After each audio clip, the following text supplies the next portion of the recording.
ایک بات کہ گناہ جب ہو گئے ماضی میں اور ان گناہوں کی کا احساس اور وہ گناہ یاد آتے رہتے ہیں، جیسے حضرت نے یہ بات لکھی ہے کہ وہ گناہ یاد آتے رہتے ہیں آدمی کو، اور کئی لوگ اس خیال کے زیر اثر آ کر نیک اعمال سے محروم ہو جاتے ہیں، چھوڑ دیتے ہیں۔ تو ان کو ایسا نہیں کرنا چاہیے۔ یہ خیالات کیوں آتے ہیں پھر؟ اور جب خیال آ ہی جاتے ہیں تو اس وقت بندے کو اپنی توبہ کو کس پیمانے پر رکھنا چاہیے؟ یہ تو یقین کر لینا چاہیے کہ اللہ نے توبہ کی برکت سے میری پچھلی زندگی کے سارے گناہ معاف کیے ہوئے ہیں۔ اب یہ جو اوقات یاد دلائی جا رہی ہے نا، جو اوقات یاد دلائی جا رہی ہے، یہ اس وجہ سے یاد دلائی جا رہی ہے کہ تو اور لوگوں کو بھی انسان سمجھ۔ بات سمجھ آ رہی ہے؟ اللہ تعالیٰ اس کو اوقات یاد دلاتے ہیں کہ انسان جو ہے نا یہ عاجز ہے، اور خاص طور پہ جن لوگوں نے امت میں تربیت کا کام کرنا ہوتا ہے نا، اللہ ان کو کسی وقت بھی بڑھائی کا رائی کے دانے کے برابر بھی تصور ان میں برداشت نہیں کرتے۔ رائی کا دانہ سمجھتے ہیں نا؟ یعنی رائی کے دانے جتنا تصور بھی اگر کسی دائی کے اندر آ جائے، صاحب نسبت کے اندر آ جائے کہ میں افضل ہوں اور وہ ابتر ہے، نہ اس شخص کا فیض ہوگا اور نہ اس کو اپنی ذات میں کبھی کوئی فائدہ رہے گا، کیونکہ خود یہ مریض ہے۔ اسی لیے حضرت نے لکھا ہے کہ میں فی الحال اور فی المآل، فی الحال میں تو اپنے آپ کو بعض اوقات سوچتا ہوں کیا پتہ میں کفار سے بدتر ہوں۔ فی المآل، فی الحال تو اللہ کا شکر ہے، خدا نہ خواستہ کوئی زبان سے کوئی ایسا بڑا بول نکل جائے، دل کی بات زبان پر آ جائے اور میں کوئی ایسی نافرمانی کر بیٹھوں کہ میں کفار سے بھی بدتر ہو جاؤں گا پھر۔ اسی لیے ایک ہے تکبر، ایک ہے عجز، تواضع۔ متکبر ہونا یہ صفات الہیہ میں سے ہے، اور اللہ کی صفت کو کسی درجے میں بھی کوئی شخص اگر اپنے اوپر لینے کی کوشش کرے گا نا، کسی درجے میں بھی وہ شیطان تو ہو سکتا ہے، شیطان کا نمائندہ ہو سکتا ہے، ساری زندگی شیطان کی پوجا کر سکتا ہے، وصل الہی حاصل نہیں کر سکتا۔ اس لیے حقارت جو ہے نا، حقارت سے نہ دیکھ اے اہل طوفان اہل ساحل کو۔ کبھی ایسا بھی ہوتا ہے کنارے ڈوب جاتے ہیں، تو یہ نقطہ سمجھنے والا ہے، یعنی توبہ سے گناہ معاف، یہ طے بات۔ اب یہ خیالات کبھی آ جائیں تو اس کا پیچھا نہ کرے کہ دوڑتا رہے انہیں خیالوں کے پیچھے، یار تو بہت ہی بدتر آدمی ہے، تو ناقابل اصلاح ہے، ناقابل علاج ہے۔ یہ تو اللہ پر عاجزی لگانے والی بات ہے، اللہ پر کمزوری لگانے والی بات ہے۔ لیکن ان خیالات کے آنے کا جو سالک کو، فقیر کو فائدہ ہوگا نا، وہ فائدہ یہ ہے کہ وہ انسانوں کو انسان سمجھ کر ان میں دین کا کام کرے گا۔ بات سمجھے نا؟ ورنہ بشری تقاضوں سے مرد ہے، عورت ہے، یہ تو بہت ہی خاص الخاص قسم کے لوگ ہوتے ہیں جن سے اللہ نے کوئی بڑے کام لینے ہوتے ہیں، جو نفس زکیہ کے حامل ہوتے ہیں۔ اول زندگی ہی ان کی بڑی طہارت سے گزرتی ہے، اور شروع زمانے سے ہی ان کے اندر ایسے سلیم اجزاء ہوتے ہیں، ایسی فطرت میں ان کی خوبیاں ہوتی ہیں کہ جو اللہ کو انتہائی پسند ہوتی ہیں۔ وگرنہ اگر کوئی آدمی یہ نہ سمجھے جی کہ ہم پہلے ایسے تھے اور اب ایسے ہیں، پہلے جیسے تھے ویسے تھے، اب ویسے ہی ہیں بس. سمجھائی نا جی؟ شرابی، بدکار. میں صحابہ کی عظمت پہ جب بات کرتا ہوں نا تو صحابہ کی عظمت اتنی اونچی ہے، صحابہ کا مقام اتنا اونچا ہے کہ اس مقام کو بیان کرنے کے لیے بھی نا بہت کچھ چاہیے. صحابی کا وزن ہی کوئی نہیں سمجھا کہ صحابہ کتنی شان والے ہیں. اس پر میں ایک ضروری بات آئی ہے ذہن میں، عرض کر دوں. ایک بہت بڑے بزرگ گزرے ہیں جن پر کشف اتنا تیز تھا، اور کشف کی یہ صورتحال تھی کہ گزشتہ انبیاء کے سارے صحائف ان پر کھل گئے تھے کہ تورات اصل شکل میں کیا تھی، زبور اصل میں کیا تھی، انجیل اصل میں کیا تھی، اور گمنام نبیوں پر اترنے والے صحائف وہ سارے انہیں یاد تھے.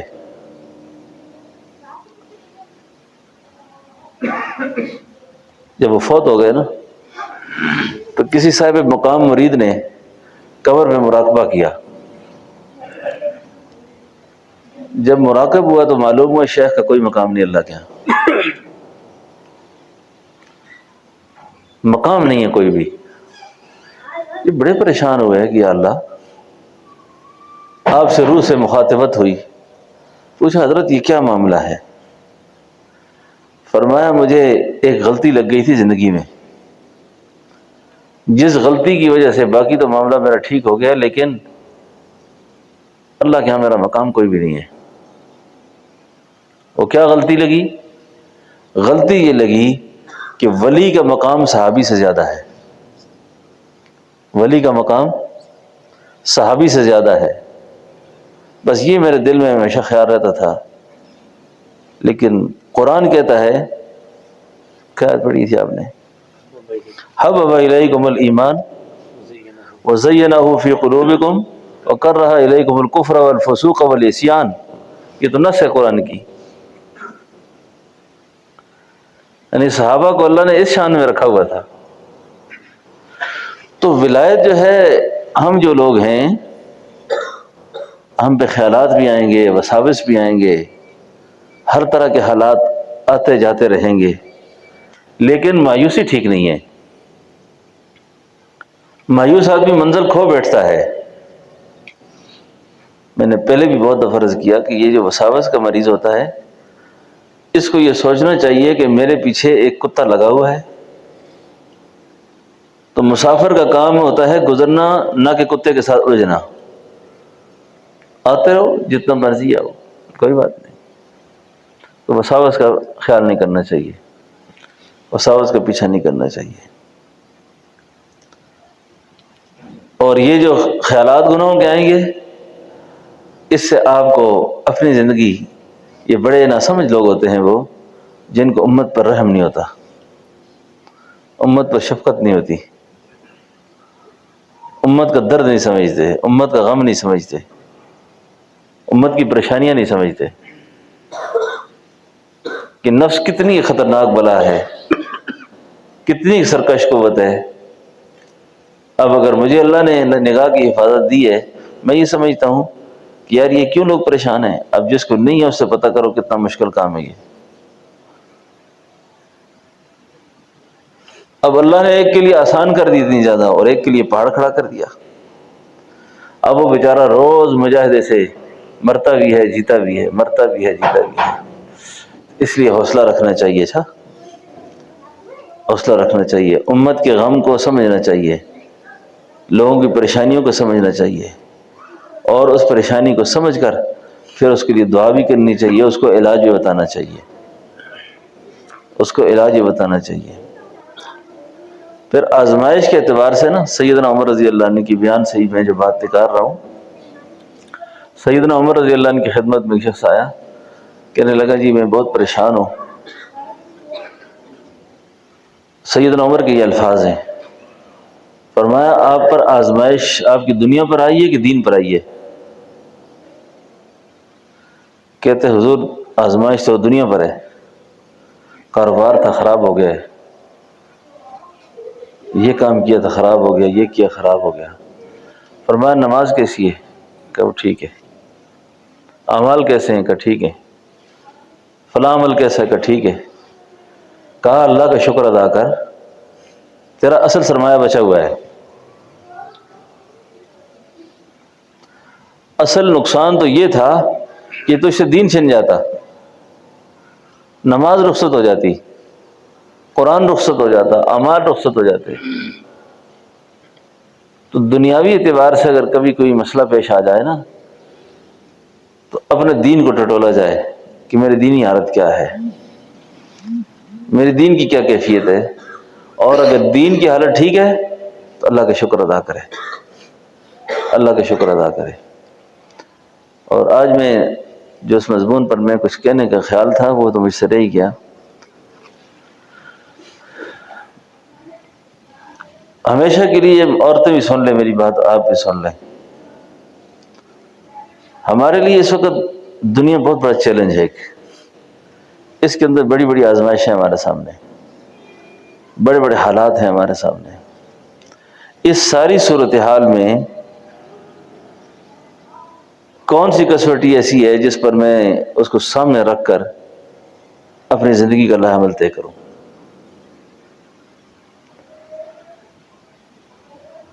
آپ نے سب سے پہلے جس چیز کو دیکھنا ہے اس کا نام ہے شریعت۔ شریعت کے معاملے میں آپ ٹھیک ہیں تو آپ کسی کی پرواہ نہ کریں۔ پھر یہ شرک ہے؟ اچھا یہ کیا ہے؟ یہ ڈراوا پیدا ہو، فلاں کیا کہے گا، وہ کیا کہے گا۔ اور مجھے یہ تجربہ بھی ہو گیا ہے اور سمجھ اس بات کی آئی ہے کہ جس کو خوش رکھنے کے لیے جو کچھ کیا ہے اس سے خوشی تو نہ ملی، نتیجہ یہ ہوا کہ ہاتھ ہی بلنے پڑتے ہیں آخر میں، کفے افسوس جس کو کہتا ہے آدمی۔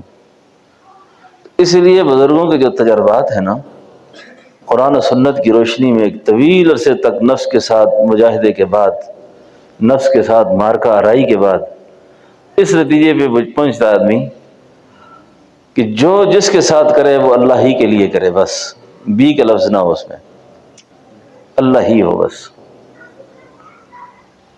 اور اللہ ہی کے لیے کرنے کے بعد امیدیں توقعات کسی سے نہ رکھے۔ اب آپ دین کے ایک شعبے میں لگے ہوئے ہیں نا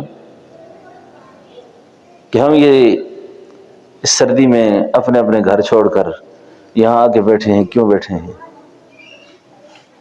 کیونکہ ہمیں ایک منزل کا سفر ہے ہمارا، اس کی تیاری کے لیے تھوڑا بہت ہمیں خیال آتا ہے کہ یا اللہ کچھ ہماری تربیت ہو جائے۔ اب اسی طریقے سے دین کے باقی شعبے ہیں۔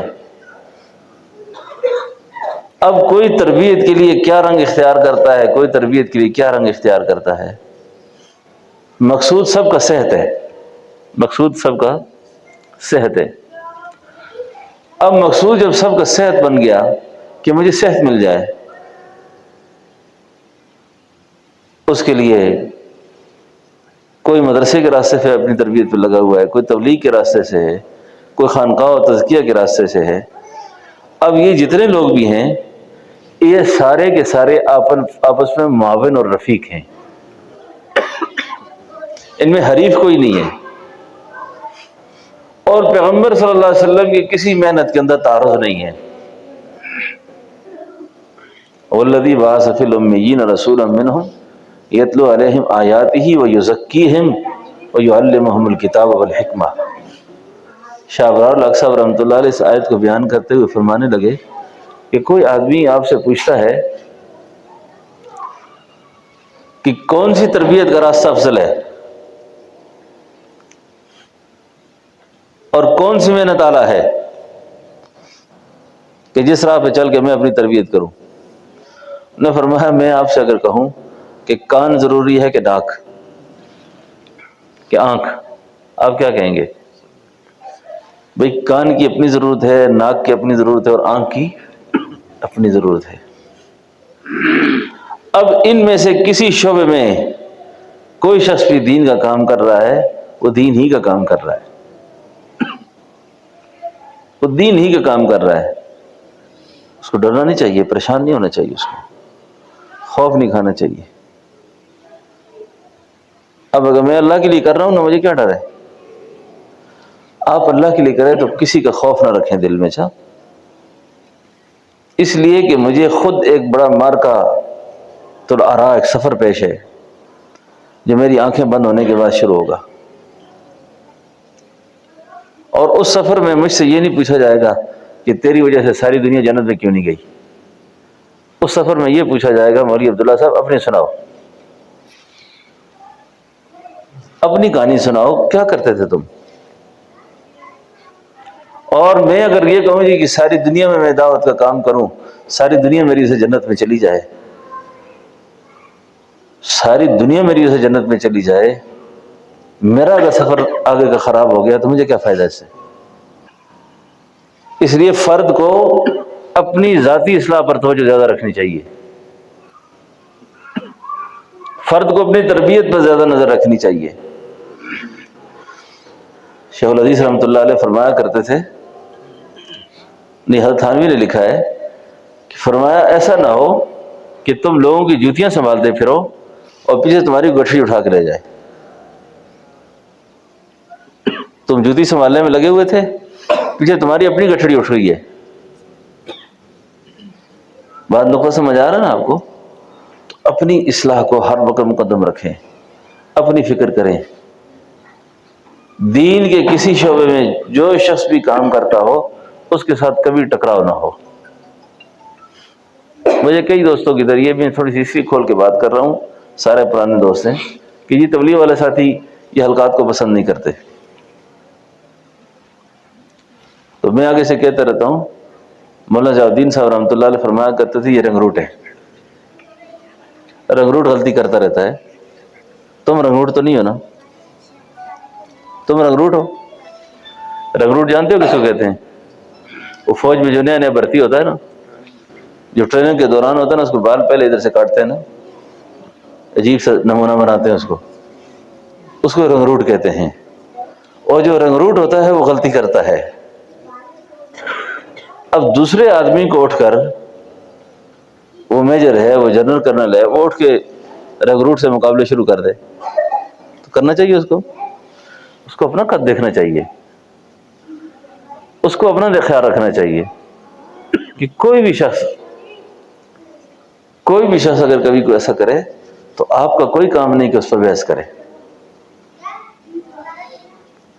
ہر آدمی اپنے ظرف پر بیٹھتا سوچتا ہے، اچھا؟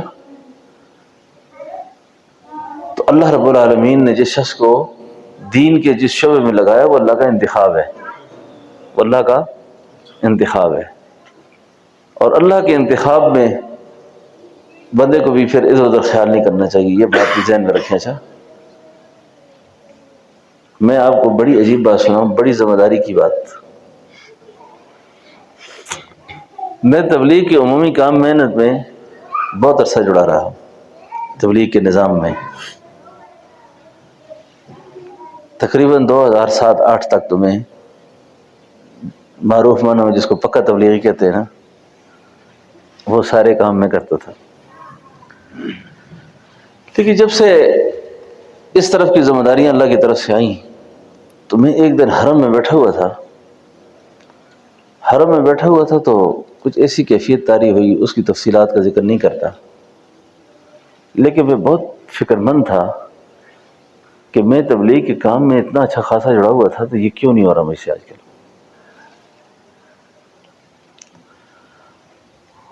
مولانا محمد فاروق صاحب مقیم ہے وہاں پہ مکہ مکرمہ میں، میں نے یہ قصہ ان سے کیا، اپنے حالات کا پورے اپنے حوال بیان کیے۔ اس آدمی نے جو مجھے جواب دیا نا وہ کمال کا تھا۔ فرمایا مولانا جو آپ کر رہے ہیں کیا اس کو دین نہیں سمجھتے آپ؟ اس کو تبلیغ نہیں سمجھتے آپ؟ شکر کرو، جو کام کر رہے ہیں یہ دین ہے، جو کام کر رہے ہیں، کیونکہ ہمارے نزدیک تبلیغ کا ایک وسیع معنی جو ہے نا، بڑا نام، وہ محدود ہو کے رہ گیا ہے، وہ محدود نام ہے۔ تبلیغی جماعت کا نام نہیں ہے۔ اور یہ تبلیغی جماعت ہی لوگوں نے بنائی ہے، مولانا الیاس صاحب رحمۃ اللہ نے بنائی۔ مولانا سعد صاحب مدظ علی اپنے بیان میں اکثر فرمایا کرتے تھے جب پاکستان آیا کرتے تھے کہ دادا جان یعنی مولانا الیاس صاحب فرمایا کرتے تھے کہ میں اگر اس جماعت کا کوئی نام رکھتا تو اس کا نام تحریک ایمان ہوتا، اس کا کوئی نام نہیں ہے۔ یہ تو انبیاء کی محنت کا ایک تسلسل ہے، یہ تو نبیوں کی محنت کا ایک تسلسل ہے۔ تو اس لیے یہ بات آپ سب ساتھی ذہن میں رکھیں کہ ہمارے مرکز کا اور ہمارے مزاج کا اور ہمارے طریقے کا تبلیغ کے ساتھ کوئی ٹکراؤ نہیں ہے، اور جن کا ٹکراؤ نہیں ہے وہ ہمارے مرکز سے نہیں ہے۔ بات سمجھے نا؟ کئی باتیں اگر سننے میں آ جاتی ہیں نا تو وہ بتنگڑ بن جاتا ہے۔ پھر حضرت جی مولانا انعام الحسن صاحب رحمۃ اللہ علیہ فرمایا کرتے تھے کہ جس شخص کو ایمان کی بقا چاہیے ہو نا وہ دعوت کے کام کو اچھا سمجھے، اور جس شخص نے دعوت کی کام کی نکیر یا تحقیر کی خود اس سے بھی اس کی نسلوں سے اللہ دین کو اٹھا دیں گے۔ اب اگر میں اس ترتیب پہ کام نہیں کر سکتا تو ترتیب تو اللہ کے نبی سے نہیں آئی نا، تبلیغ آئی ہے نا، اللہ کے نبی سے تبلیغ منقول ہے، ترتیب منقول نہیں ہے۔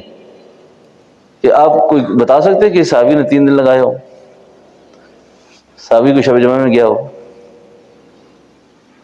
اللہ تعالیٰ جمیل صاحب فرمانے لگے سیدنا ابوبکر صدیق رضی اللہ عنہ جب خلیفہ بنے نا تو دوسرے دن کپڑے کے تھان لے کے بازار میں بیچ رہے تھے۔ کسی نے کہا ابوبکر صدیق آپ پھر بھی تجارت کر رہے ہیں، ابھی تک چھوڑی نہیں آپ نے؟ تو انہوں نے فرمایا کیا خلیفہ بننے کے بعد کیا مطلب ہے کہ آدمی تجارت نہ کرے، کاروبار نہ کرے؟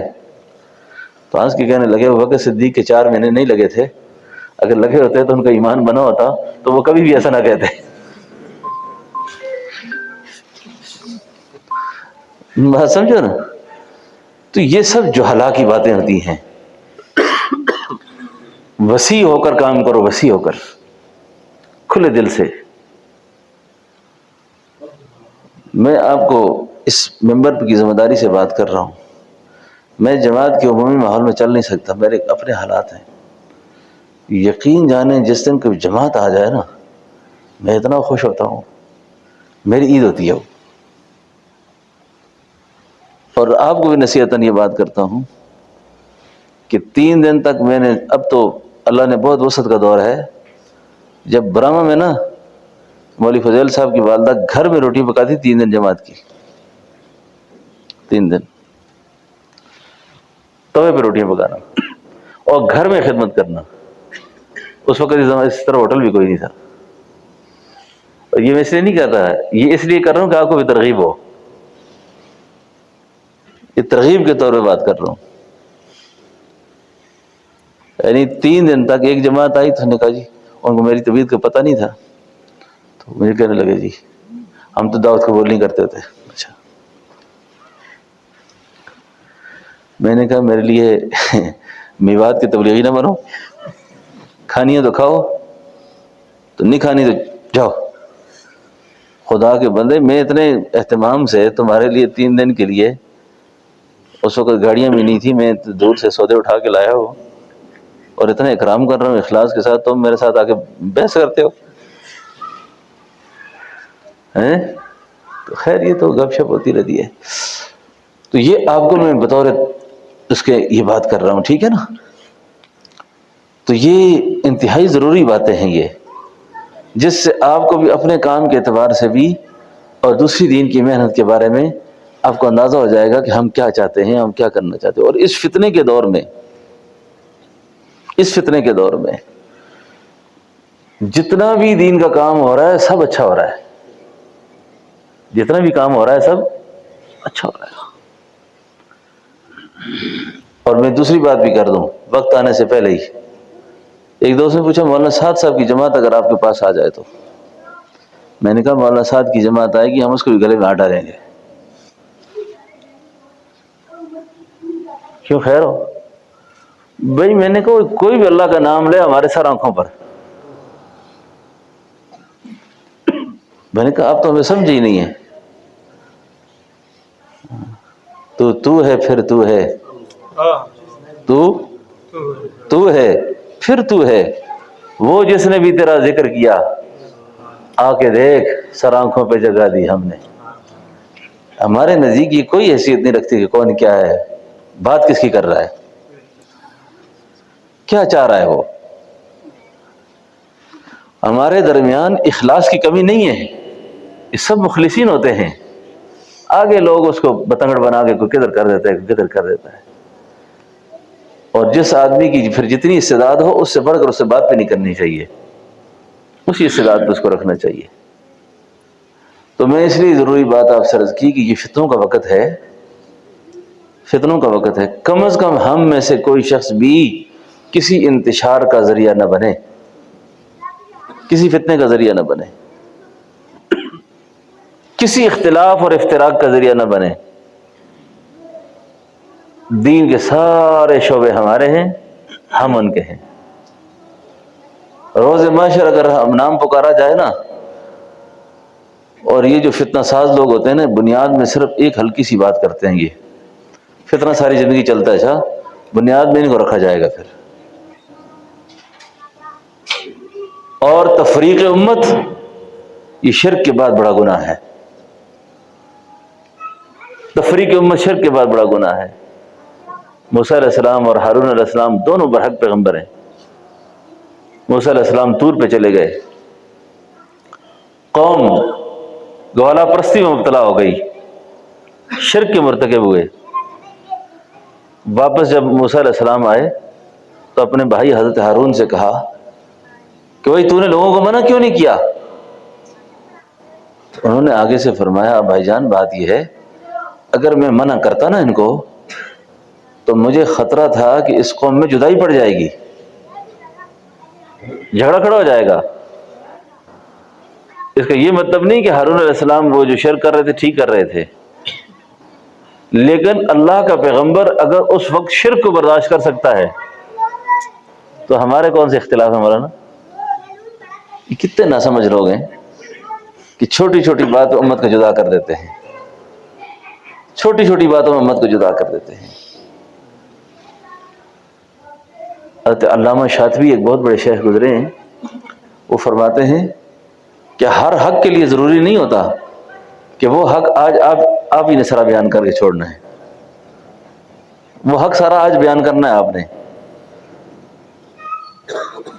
تو دین کے اس مزاج کو سمجھ کر، دین کی دعوت کے مزاج کو سمجھ کر جب بندہ زندگی گزارتا ہے تو بہت آرام میں ہوتا ہے، وہ بہت آرام میں ہوتا ہے. اور آپ کے لیے اور میرے لیے کیا ضابطہ ہے؟ مجھے کسی کا خوف ڈر نہیں ہونا چاہیے، مجھے یہ دیکھنا چاہیے کہ شریعت کیا کہتی ہے. اگر میرا عمل شریعت کے برابر ہے ٹھیک ہے، ساری دنیا مخالف ہو، اور اگر شریعت سے متصادم ہے تو جتنا بھی اچھا طریقہ ہو، جتنا بھی اچھا کام ہو، اس کا نتیجہ ٹھیک نہیں ہوگا، دنیا میں برباد، آخرت بھی برباد. ٹھیک ہے نا جی؟ اللہ اکبر. یہ جو تزکیہ کی محنت ہے نا، اس کا زیادہ تر حصہ جو ہے نا وہ حال کے ساتھ ہے، حال کے ساتھ. ہمارے طرز محنت کی مخالفت وہ لوگ کر سکتے ہیں جنہوں نے ہمارے ساتھ مجلس نہیں کی، بیٹھے نہیں. جب بیٹھ گئے نا پھر ان کو اختلاف نہیں رہا. مولانا منظور احمد صاحب نعمانی رحمۃ اللہ علیہ جیسا آدمی، مفکر اسلام ابو الندوی رحمۃ اللہ علیہ جیسا آدمی، یہ جماعت اسلامی سے شدید ترین متاثرین میں سے تھے. اور جماعت اسلامی بھی ایک جماعت ہے، اس کا بھی اپنا ایک دائرہ کار ہے کام کا. ہمارے ایک بزرگ ہیں، میں نے ان سے پوچھا کہ ان کے کام کو آپ کیسے سمجھتے ہیں؟ کہنے لگے کافر سے مسلمان بنانے کے لیے ٹھیک ہے، کافر سے مسلمان بنانے کے لیے، مسلمان کو مسلمان بنانے کے لیے ٹھیک نہیں ہے. کیسی بات ہے یہ؟ ایک ہوتا ہے مسلمان کو مسلمان کرنا نا، ایک ہوتا ہے کافر کو مسلمان کرنا۔ کافر کو مسلمان بنانے کے لیے تو ٹھیک ہے، اب مسلمان کو مسلمان بنانے کے لیے یعنی اس پہ اور پیچیدگیاں ہیں، پھر کیسی اچھی تعویل ہے یہ؟ اب کہہ دیتے نہیں جی نہیں گمراہ کافر ہیں سارے۔ یہ دو حضرات بڑے شدید متاثر۔ اب ہماری محنت کا جو دائرہ ہے، یاد رکھیں جس آدمی کی روحانی زندگی سے تعلق نہیں ہوتا نا، اور اولیاء کرام صوفیاء کرام کی جو تعلیمات ہیں اس کو سمجھ نہیں آتی نا، وہ جتنے بھی اعمال کرتا رہے اس کے اندر ایک خلا ہوتا ہے، اس کے اندر ایک بے چینی ہوتی ہے، اور وہ بے چینی جا کر کسی صاحب دل کے پاس ہی جا کے ٹھیک ہوتی ہے، اس کے بغیر ٹھیک نہیں ہوتی۔ وہ یہ تجربہ شدہ بات ہے۔ اتنا بڑا دین کا کام کر رہا ہے بندہ، لیکن کر کے بھی مطمئن نہیں ہے، بے چین ہے، پریشان ہے۔ یہ ایک واحد ادارہ ہے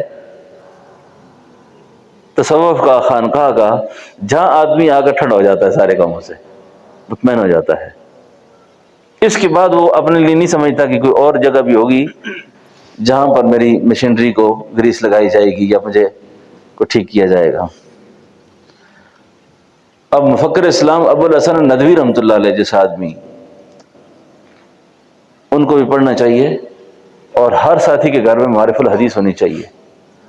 معارف الحدیث مولانا منظور احمد نعمانی رحمۃ اللہ علیہ کی کتاب ہے حدیث پر، انہوں نے اتنی آسان کر کے لکھی ہے کہ ہر حدیث کی تشریح سے پہلے لکھنے کے بعد وہ اپنی اہلیہ کو دیا کرتے تھے، اپنی بیوی کو کہتے تھے کہ تو پڑھ اس کو، وہ ضروریات دین سے واقف تھی، بس ان کو کہتے تھے کہ یہ پڑھ، اگر جو بات تجھے اس میں سمجھنا ہے نا اس پہ نشان لگا تاکہ اس کو اور میں آسان کرو۔ پھر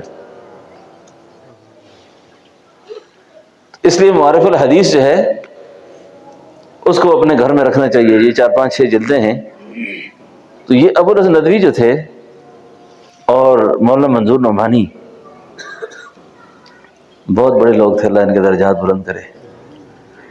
ان کے صاحبزادے ہیں مولانا خلیل الرحمن سجاد نعمانی، کہتے ہیں میں چھوٹا سا ہوا کرتا تھا تو اپنے والد کے ساتھ راستے پہ چلتا تو والد صاحب راستے میں مزدوروں کو دیکھتے، غریبوں کو دیکھتے، پریشان حالوں کو دیکھتے، اوہو اوہو دعا کرتے اے اللہ اس کو روزگار دے دے، اللہ اس کی رزق کی تنگی دور کر دے، اللہ اس کی مشقت ختم کر دے۔ عام لوگوں کے لیے دعائیں کرتے رہتے۔ تو میں پوچھتا بھائی کس کے لیے دعا کر رہے ہیں؟ کہا دیکھ رہے ہیں یہ مزدور بیچارے کھڑے ہیں صبح سے، پتہ نہیں ان کو دیہڑی لگے گی نہیں لگے گی، کام ہوگا نہیں ہوگا، اللہ ان کی تنگی ختم کر دے، اللہ ان کی پریشانیاں دور کر دے۔ اس طرح دعائیں کرتے تھے۔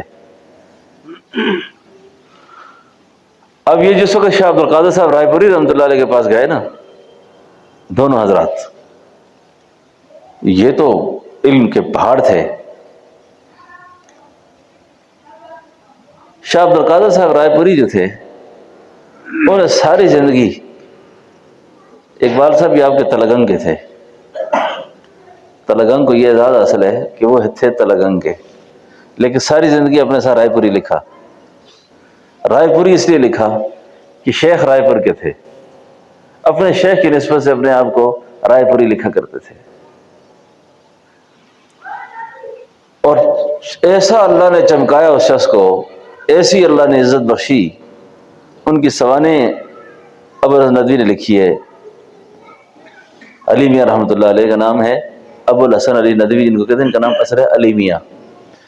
علی میاں رحمہ اللہ نے ان کے حالات لکھے ہیں۔ یہ پیدا ہوئے تلگنگ میں، کوئی قصبہ ہے وہاں پر، گاؤں اس میں، جی تھوا مارم۔ ان کی قبر جو ہے وہ ڈڈیاں میں ہے، ڈڈیاں ضلع سرگودا۔ رائے پور چلے گئے۔ وہ بڑی ایک دلچسپ داستان ہے کہ کیسے یہاں سے نکلے تھے اور کیا واقعہ ہوا تھا۔ وہ یہ رائے پور جب گئے نا، ان کی جو پہلا جو داخلہ دارالعلوم دیوبند میں ہوا، اس کی بڑی عجیب بات ہے کہ داخلے کے لیے جس دن گئے نا تو ناظم مطبخ نے کہا کہ جن طلباء کی روٹیاں لگنی تھی وہ لگ گئی ہیں، تو اگر ویسے ہی آپ پڑھنا چاہتے ہیں تو آپ پڑھیں، سماع کر سکتے ہیں لیکن داخلہ نہیں ہے کیونکہ کھانے کا نظم نہیں ہمارا۔ حضرت رائے پوری فرمایا کرتے تھے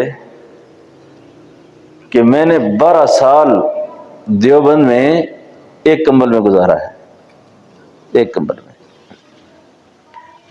میں گزارا، اور رات کھانے کا جب وقت آتا تھا، بھوک لگتی تھی تو سبزی کے ٹھیوں کے پاس جاتا تھا،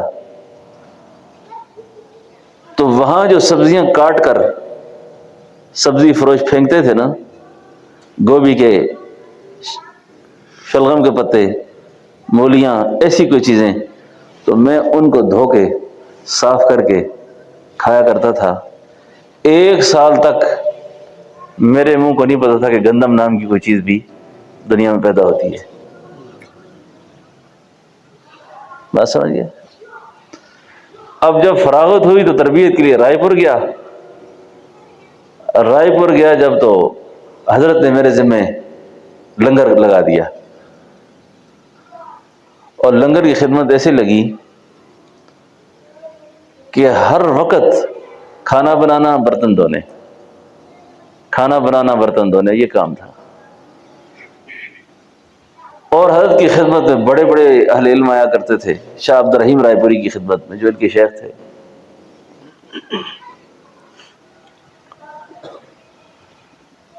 حضرت تھانوی فرماتے ہیں کہ جس دن شاہ عبد الرحیم صاحب فوت ہوئے نا، تو شاہ عبد الرحیم صاحب رحمۃ اللہ علیہ کی تربیت میں خاص طور پہ یہی تھے، ان کی اولاد میں نہیں تھا، کوئی بھی اولاد نہیں تھی، تو حضرت نے وفات سے پہلے یہ وصیت فرمائی کہ میرے بعد میرا حلقہ جو ہے وہ شاہ عبد القادر صاحب کریں گے، اور اپنے زندگی کے سارے معاملات انہی کے حوالے کر دیے، نصیحت وصیت میں جو کچھ تھا لکھ دیا۔ حضرت تھانوی فرماتے ہیں کہ جب میں تعزیت کے لیے گیا تو آگے دیکھا کہ ایک نوبارد شخص بیٹھا ہوا ہے، میرے لیے ایک نیا آدمی بیٹھا ہوا ہے، اور لوگ اسے تعزیت کر رہے ہیں۔ تو میں نے ان سے پوچھا کہ میں تو حضرت کی خدمت میں بارہا آیا ہوں، میں نے تو تمہیں کبھی بھی حضرت کے ساتھ نہیں دیکھا، تم آج ان کی مسجد پہ کیسے بیٹھ گئے ہو؟ تو شاہ عبد القادر صاحب نے جواب میں فرمایا، آپ نے کبھی رائے پور کا لنگر بھی دیکھا تھا؟ کہاں دیکھا؟ کہاں اس لنگر میں لنگوٹ کسے ہوئے کسی کو برتن مانجتے بھی دیکھا تھا؟ کہاں دیکھا تھا؟ روٹیاں لگاتے بھی دیکھا تھا؟ کہا دیکھا تھا۔ کہا وہ میں تھا نا؟ کہا وہ میں تھا؟ اچھا، رنگ ویسے نہیں لگتے۔ اچھا، اب وقت آ گیا جی، دنیا اسلام کا بڑا عالم مرید ہونے آیا ہے۔ اب دنیا اسلام کا بڑا عالم، متکلم اسلام اور مفکر اسلام منظور احمد نعمانی جیسا شخص مرید ہونے آیا ہے۔ حضرت سے پوچھتے ہیں کہ حضرت کچھ سوال جواب بھی ہیں ہمارے۔ کہا یار مجھے تو نہ سوال آتے ہیں نہ جواب آتے ہیں، نہ سوال آتے ہیں نہ جواب آتے ہیں، بس میرے ساتھ بیٹھو، 2 دن گزارے 3 دن گزارے تو قادری طریقے کے مطابق جہری ذکر ہوتا ہے، مراقبہ ہوتا ہے، مجلس ہوتی ہے۔ عصر کے بعد مولانا منظور نعمانی کو اور علی میاں رحمہ اللہ کو حضرت فرماتے ہیں آؤ چلو ذرا باہر چکر لگا دیتے ہیں۔ تھوڑا سا گھومے پھرے آئے واپس، 3-4 دن رہے۔ کہا اب کوئی اشکال ہے؟ کہا نہیں۔ اب کوئی بات سوال کرنا ہے؟ کہا نہیں کرنا۔ بس اتنی سی بات تھی۔ تو بات یہ ہے کہ یہ محنت حال کی ہے، یہ محنت حال کی ہے۔ علمی سوال جواب جس شخص نے بھی کیے نا جی، بس وہ پھرتا ہی رہا ہے، وہ پھرتا ہی رہا ہے۔ پھر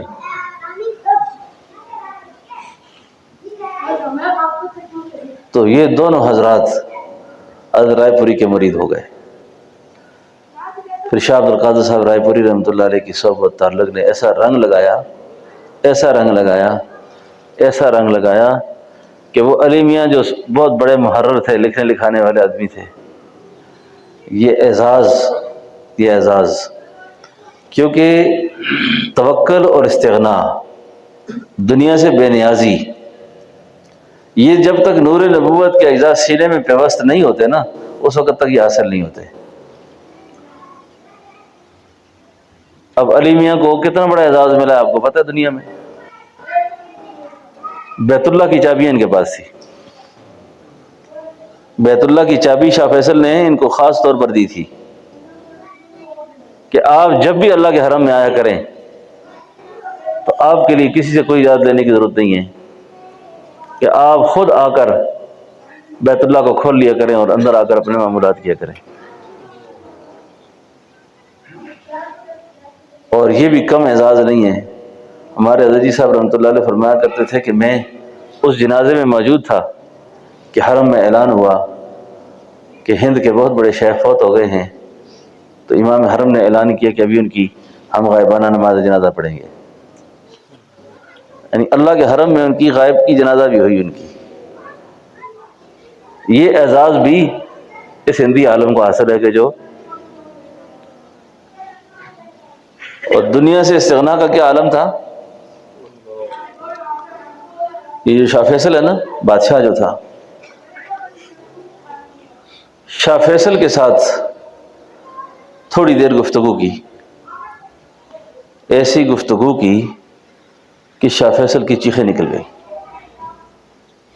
رویا۔ اس کے سیکورٹی والے دوڑتے ہوئے آئے کہ کیوں رو رہے ہیں؟ نے کہا میرا اور شیخ کا معاملہ ہے، آپ جاؤ۔ پتہ کیا کہا تھا؟ علی میاں نے شاہ فیصل کو کہا کہ تم جس مملکہ میں بادشاہت کر رہے ہو نا، یہ دنیا کے باقی ملکوں کی طرح ملک نہیں ہے یہ، اور نہ تمہاری بادشاہی باقی بادشاہیوں کی طرح ہے۔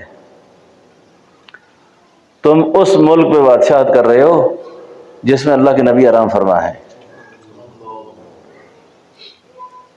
اس جگہ پہ ہو۔ اور یہ جو حجاز ہے نا، یہ جو ملک ہے عرب کا، اس کی تقدیس یہ ہے، اس کا تقدس یہ ہے کہ اس میں ایسے بادشاہ بھی گزرے ہیں کہ جنہوں نے حجاز مقدس کی عظمت کے پیش نظر ٹوپیاں سی کے گزارا کیا ہے، حکومت بھی کی ہے لیکن اپنا ذریعہ معاش ٹوپیاں بیچی ہیں۔ قاضی صاحب ٹوپیاں بیچی ہیں، ٹوپیاں۔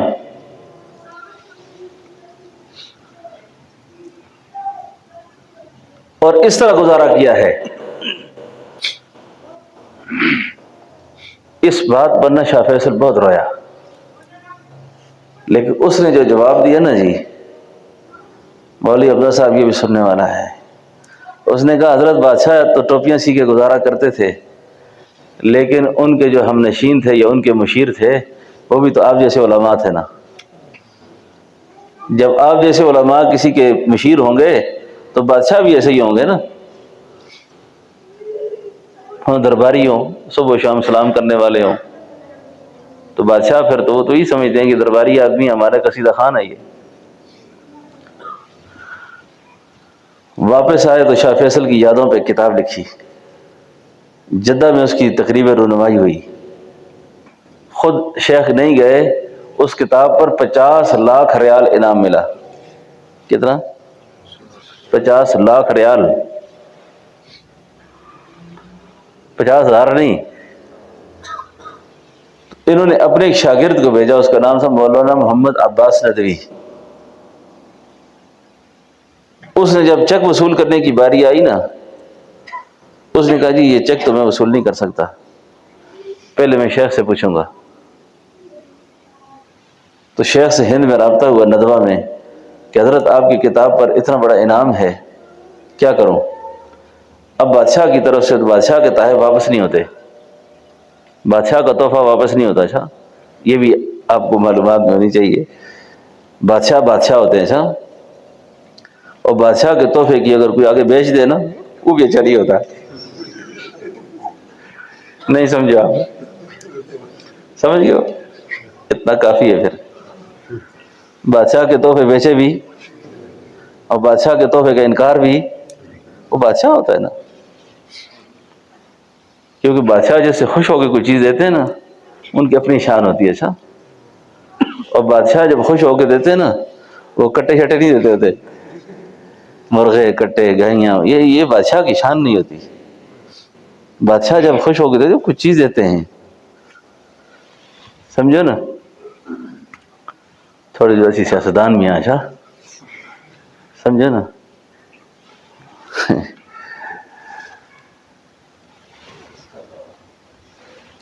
اب بادشاہ کا تحفہ رد بھی نہیں ہوتا، لیکن حضرت نے فرمایا کہ ایسا کریں، یہ آپ قبول کرنے کے بعد وہیں کھڑے ہو کر اعلان کر دیں کہ 50 لاکھ میں سے 25 لاکھ افغان مجاہدین کے لیے، یا روس کے استعمار کے خلاف جنگ کر رہے ہیں تو ان مجاہدین کو وہیں سے بھجوا دیں، اور 25 لاکھ جامعہ سلطیہ مکہ مکرمہ کے فنڈ میں جمع کرا دیں. بات سمجھو؟ یہ تھا استغنا، یہ استغنا تھا. تو خیر میں پتہ نہیں کہاں سے کہاں چلا گیا بات کرتے کرتے. تو یہ ہے اللہ والوں کی شان. اچھا، یہ اللہ والوں کی شان ہے. تو اللہ رب العالمین ہم سب کو عمل کی بھی سب توفیق دے، اللہ سمجھ کی بھی توفیق دے، اور بقیہ زندگی اللہ پاک ہمیں دین کے مزاج پہ گزارنے کی توفیق دے. اچھا، بندے کو دیندار رہنا چاہیے. کیا رہنا چاہیے؟ دیندار. پارٹی باز نہیں رہنا چاہیے. پارٹیوں کا ایسا دیندار رہنا چاہیے.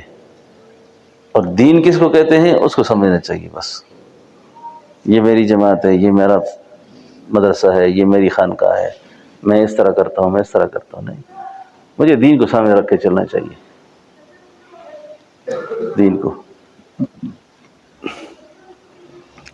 رومال دے دیں.